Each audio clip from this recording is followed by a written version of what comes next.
За Тульскую землю лишь буду молиться. Надежда Кошелкина, рассказывает Галина Лисенкова. Сколько в жизни своей уголков не видала, сколько разных путей и дорог не прошла, лучше Тульского края земли не сыскала и родины славной милей не нашла. Здесь каждая тропка о чем-то напомнит, и ностальгия назад захлестнет. Добрые чувства душу наполнят, родной уголочек простит и поймет.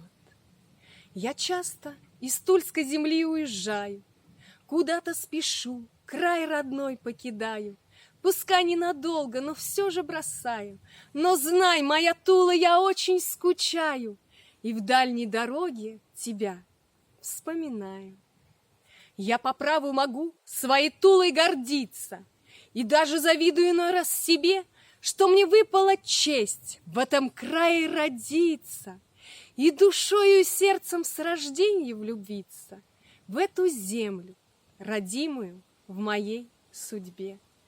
Она так красива, что дух замирает, просторы ее необъятны. Поверь, тот, кто однажды в Туле бывает, снова захочет вернуться теперь.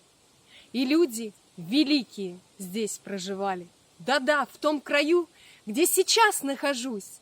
Создавали, творили, писали, искали. Не устаю повторять, я горжусь. Моя родина Тула, мой дом Тульский край. Я всегда буду помнить, он в сердце хранится. И сколько сторон, уголков не давай, за Тульскую землю лишь буду молиться.